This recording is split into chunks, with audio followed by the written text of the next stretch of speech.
ভোর ভোর ঘুম থেকে উঠে যেভাবে টার্গেট নিয়ে সংসারের আশিপাশি কাজ প্লাস সংসারের যাবতীয় কাজকর্ম একা হাতে গুছিয়ে করি, আজকে তোমাদের সাথে সেটাই শেয়ার করব। তো চলো বন্ধুরা, আজকে ভিডিওটি দেখতে থাকো। আর তোমাদের কেমন লাগলো আমাকে অবশ্যই একটা কমেন্ট করে জানিও। আর তোমরা কে কোথা থেকে আমার ভিডিওটা দেখছো সেটা অবশ্যই আমাকে কমেন্টের মাধ্যমে লিখে জানিও, তাহলে আমার খুব ভালো লাগবে। আর সবাই খুব খুব ভালো থেকো।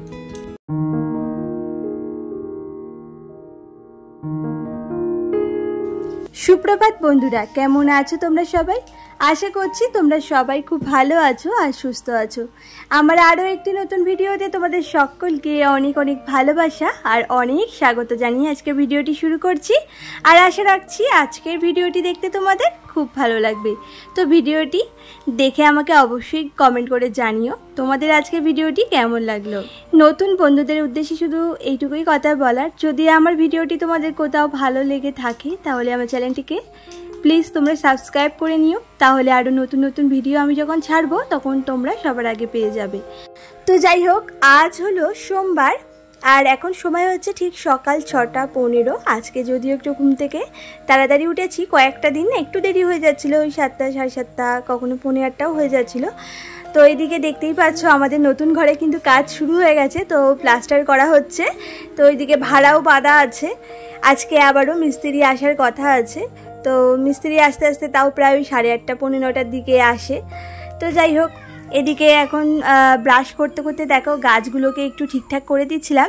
মানে অপরাজিতা গাছটা না দেখলাম কি অনেক বড় হয়ে গেছে, আর ওই জন্য অপরাজিতা গাছটাকে না যাতে ভালোভাবে লতাতে পারে, এটা যেহেতু লতানো গাছ তাই দেখো এই সিস্টেমটা করে দিয়েছি। মানে একটা পাইপ দিয়ে পুরো সার্কেল টাইপের করে দিয়েছি। কি সুন্দর লাগছে না বলো দেখতে?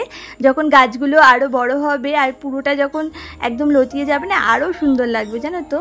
এই জিনিসটা আমি ফোনে দেখেছিলাম, ইউটিউবে একটা শর্টস ভিডিওতে দেখেছিলাম এরকম টাইপের। তো যাই হোক, আর এইদিকে দেখো আমাদের বাড়ির পাশে রাস্তাতে দেখলাম কি 2টো নয়নতারা গাছ হয়েছে। তো সেখান থেকে না নয়নতারা গাছগুলোকে তুলে নিয়ে এলাম, ওদেরকে একটু আশ্রয় দিলাম আর কি আমার বাড়িতে। তো যাই হোক, ওই গাছগুলো তো পুঁতেই দিয়েছিলাম। আমার বাড়িতে আরও কিছু নয়নতারা গাছ আছে, তো সেই গাছগুলোর সাথেই এই 2টো গাছ পুঁতে দিয়েছিলাম। তো তারপরে দেখো এখন আবার চলে এলাম মুখ ধুতে। তো ব্রাশ করতে করতে বেশ অনেকক্ষণই কিন্তু হাঁটা হলো।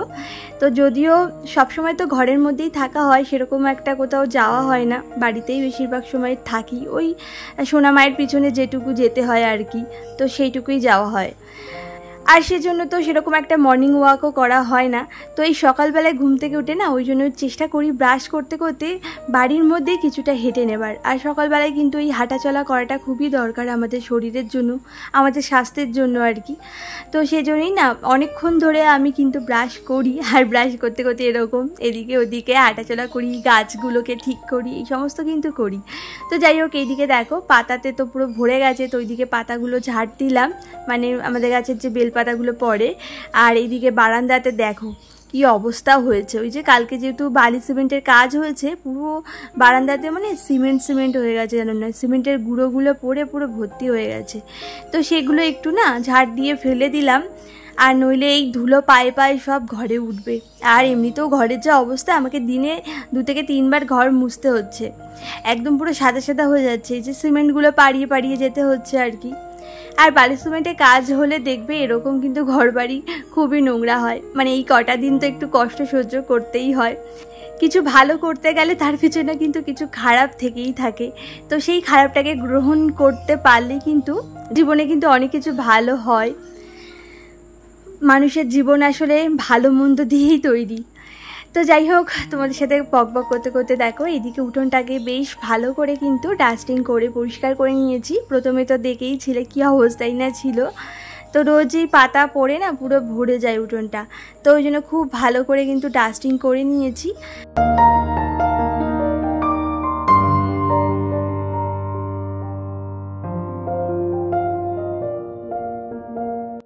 তো এরপরে দেখো এই যে গাছগুলোতে একটু জল দিয়ে দিচ্ছি। তো বেশিরভাগ সময় কি বলতো, ওই যে বালতি করেই জল দিই, মানে একটা মগে করে। তো আজকে এই পাইপটা করে দিচ্ছি, যেহেতু মিস্ত্রিরা কালকে কাজ করেছিল, তো এই পাইপটা করে না ওনারা ড্রামে জল ভরছিল, মানে জলগুলো তো লাগেই। যেহেতু প্লাস্টার হয়েছিল, তো পাইপটা যেহেতু এখানেই ছিল, তা ভাবলাম কি একবারেই পাইপ দিয়ে জল দিয়ে নিই, এতে আমারই সুবিধা হবে। ওই বালতি করে না 2-3 বার জল আনতে হয়, কারণ ওই এতগুলো গাছ তো ওই এক বালতি জলে তো আর হয় না। তো ওই পাইপ দিয়ে দিচ্ছি, একদিকে সুবিধাই হচ্ছে, সব গাছগুলোকে বেশ ভালোভাবে স্নান করিয়ে দিতে পারছি। যেমন গাছের গোড়ায় জল দিচ্ছি তেমনি কিন্তু পুরো সব গাছকে একদম স্নান করিয়ে দিয়েছি, উপর থেকেও একদম জলগুলো ছড়িয়ে ছড়িয়ে দিয়েছি। তো যাই হোক, আর গাছগুলোতে তো জল দিয়ে নিলাম, আর এরপরে ফিরে এলাম দেখো ঘরে। তো ওইদিকে মাম্মা তোমাদের দাদাভাই দুজনেই কিন্তু এখনও ঘুমাচ্ছে, ওরা এখনও ঘুম থেকে ওঠেনি। তো এই যে ঘরটাকে এখন তাই ডাস্টিং করে নিচ্ছি, আর নইলে না এই ঘরের কাজগুলোকে ফেলে রাখলে এগুলো করতে করতে আবার অনেক দেরি হয়ে যাবে। ওইদিকে মাম্মামের আজকে স্কুলও আছে, আবার স্কুলেও যাবে, তো সেজন্য আর কি। আর ওই স্কুলে যাওয়ার সময় বিশেষ করে এত তাড়াহুড়ো বেঁধে যায় না যে কি বলবো জানো না। ওইদিকে তোমাদের দাদাভাই ডিউটিতে যায় ওই একই টাইম, ওইদিকে মাম্মাম স্কুলে যায়, তো দুজনের জিনিসই কিন্তু সব কিছু আমাকে রেডি করে দিতে হয়। তো ওই সময়টায় না খুব তাড়াহুড়ো বেঁধে যায়। তো এই সকাল সকাল ঘুম থেকে উঠলে একদিকে সুবিধা হয়, এই যে ঘরের কাজকর্মগুলো সব সেরে নিতে পারি, তারপরে তো রান্নাঘরে যাই।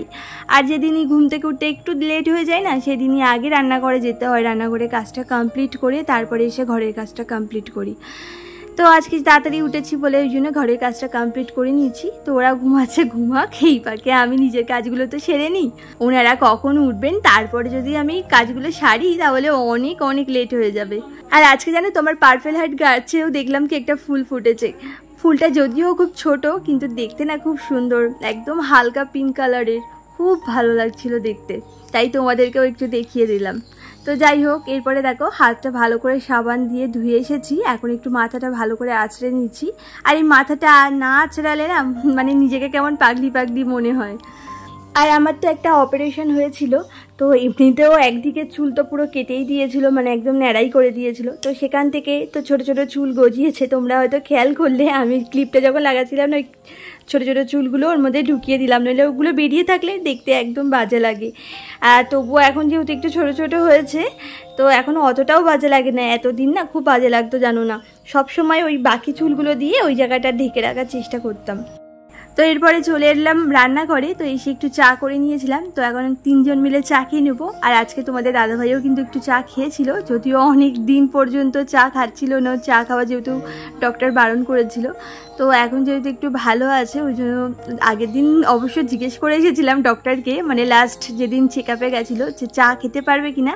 আমি তো বলেই দিয়েছি ডক্টরকে যে ও তো চা লাভার, চা না খেয়ে একদমই থাকতে পারে না, তা একদমই কি চা খেতে পারবে না।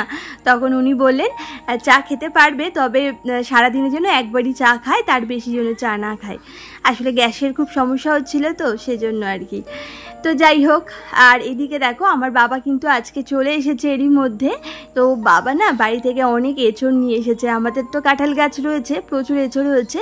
তো সেই এঁচড়গুলো দেখো, ওই যে তোমাদেরকে যেটা দেখালাম ওটা বাবাই নিয়ে এসেছে। তো আজকে ভাবছি একটা এঁচড় রান্না করব। তো এইদিকে ভাতটাও বসিয়ে দিলাম, আর ওইদিকে ভাতটা হতে হতে এদিকে কুমড়ো আলুর তরকারি করব, মানে রুটি খাওয়ার জন্য। তো সেটা একটু কেটে নিলাম, আর তারপরে দেখো এই যে এঁচড় কাটতে বসে পড়েছি, দেখো কতগুলো এঁচড় হয়ে গেছে। আর এঁচড় খেতে না আমার ভীষণ ভালো লাগে জানো না, মানে নিরামিষভাবে করি বা আমিষভাবে। আর চিংড়ি মাছ দিয়ে করলে তো কোনো কথাই নেই, চিংড়ি মাছ দিয়ে তো ভীষণই ভালো লাগে। তবে এতগুলো এঁচড় না ভাবছি কি একা তো আর খাওয়া যাবে না, তাই পাড়া সবাইকে দিয়ে দেব। তো ওইদিকে এঁচড় কাটতে কাটতে এদিকে ভাতটাও দেখলাম হয়ে গেছে, তো ভাতটাও নামিয়ে নিলাম। আর দেখো এঁচড়গুলোকে না প্রেশার কুকারে করে সেদ্ধ করে নেব। এই আলাদা পাত্রে সেদ্ধ করতে না গ্যাসটা অনেকটাই পড়ে, আর গ্যাসের খরচটা যাতে একটু কমে তার জন্যই প্রেশার কুকারে সেদ্ধ করে নিলাম। আর অবশ্যই এর মধ্যে না একটু তেল আর একটু নুন দিতে হয়। তাহলে তেলটা দেওয়ার কারণ একটাই, যে এঁচড় যেহেতু একটু আঠা আঠা ভাব থাকে, নইলে প্রেশার কুকার কেমন একটা আঠা আঠা হয়ে যাবে। আর তেলটা দিলে সেই আঠা আঠা ভাবটা আর হবে না, মেজে নিলেই পরিষ্কার হয়ে যাবে। আর এঁচড়টা কাটার সময়ও জানো তো আমি বটিতে তেল মাখিয়ে নিয়েছিলাম, তাই বটির মধ্যে কিন্তু আঠা আঠা হয়নি। আর নইলে বটির মধ্যে যা আঠা আঠা হয়ে যায় এঁচড় কাটতে গেলে, আর তখন ওই বটি থেকে আঠাগুলো তুলতে কিন্তু অনেকটাই কষ্ট হয়, আর হাতটাও কেমন আঠা আঠা লাগে। আর হাতে তো তেল মাখিয়ে নিতেই হয়।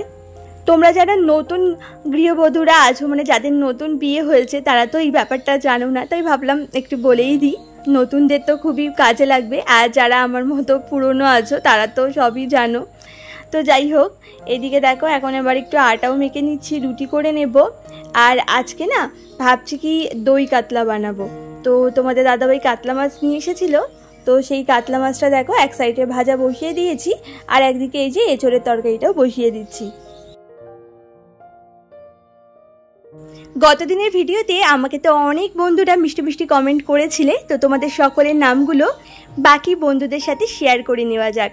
তো নিউ ফ্যামিলি ব্লগ থেকে আমাকে দিদিভাই বলেছিলে অনেক সুন্দর মাছ ভাজি। থ্যাংক ইউ গো দিদিভাই, তুমি শুধু একটাই না বরং অনেক অনেক কমেন্ট করেছিলে আমাকে। আর আমার সব ভিডিও দেখার জন্য তোমাকে অনেক অনেক ধন্যবাদ, আর আমার পাশে থাকার জন্য।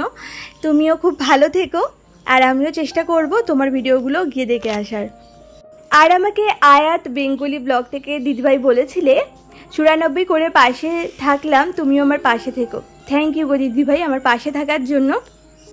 আর আমাকে মা ছেলের আইডি থেকে দিদিভাই বলেছিলে সত্যিই তাই, সব কিছু গুছিয়ে রাখলে দেখতে ভালো লাগে। আর আমাদের মধ্যবিত্ত পরিবারে ছোট্টখাটো জিনিসগুলোই আমাদের কাছে অনেক দামি দামি।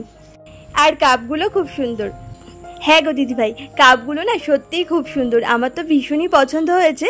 তো 4-4টে কাপ আনা হয়েছে, তো দুটো কাচের কাপ আর দুটো হচ্ছে ওই চীনামাটির, ঠিক না মানে কি বলে জানি না, তো সেটাই আর কি। ওই দুটোও খুব সুন্দর হয়েছে, সাদা রঙের একদম। আর আমাদের নতুন ঘরে কিন্তু আজকে ওই রেন পাইপও লাগানো হয়েছে, তাই তোমাদেরকে একটু দেখিয়ে নিলাম। ওই একটু একটু করে নতুন ঘরের কাজটা কিন্তু শুরু করে দেওয়া হয়েছে। জানি না কবে পুরোপুরি কমপ্লিট হবে, তো কমপ্লিট হলে অবশ্যই তোমাদের সাথে শেয়ার করব নতুন ঘরে যখন আমরা উঠব।